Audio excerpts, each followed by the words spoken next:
Ce soir, la circulation a repris progressivement. Sur la côte ouest de l'Afrique, le Ghana fut l'un des principaux points de départ de la traite des esclaves du XVe au XVIIIe siècle. Aujourd'hui, le pays appelle les descendants des esclaves à revenir en Afrique. 2019 a même été déclaré l'année du retour. Ce retour, de nombreux Afro-Américains l'expérimentent depuis déjà quelques années. Reportage de Marc de Chalvron, Antoine Husser et Sylvain Barral.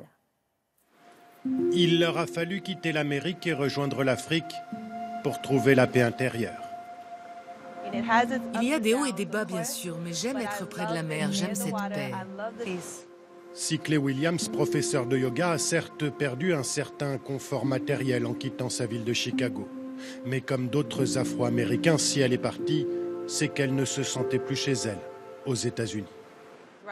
Avec ce climat aux États-Unis, où beaucoup de jeunes hommes et de jeunes femmes noires étaient assassinés par la police, et puis Donald Trump arrivait au pouvoir, nous avons décidé, ma famille et moi, que nous étions prêts à revenir.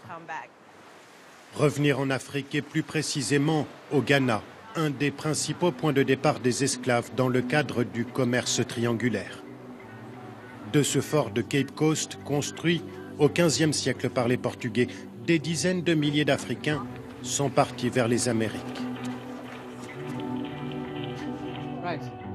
Pour ceux qui avaient survécu jusque-là, c'était le dernier endroit, la porte de non-retour. Le fort est devenu en quelque sorte un lieu de pèlerinage. De plus en plus d'Américains viennent ici chaque année pour comprendre d'où ils viennent. Je sais ce que ça veut dire maintenant d'être une Afro-Américaine. Oui, et comment tu es devenue afro-américaine? Elle connaît la réalité maintenant.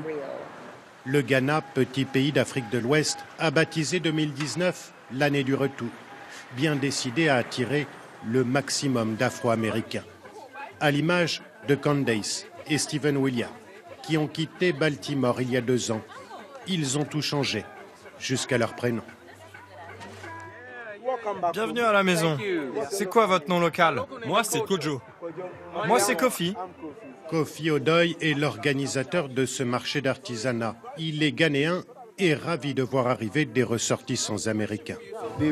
Ils ont été absents du continent pendant très longtemps. Ils ont un savoir et les Africains en ont besoin pour se développer. On en voit de plus en plus. On est heureux. Je suis heureux. Mais en dépit de cet accueil chaleureux, l'intégration au Ghana de Stephen et Candace n'a pas toujours été simple. En raison de notre couleur, plus claire ou de notre accent, certains ici nous prennent pour des blancs. Ils ne savent pas ce qu'est un Afro-Américain. Sans parler des lenteurs administratives et des difficultés à trouver un travail.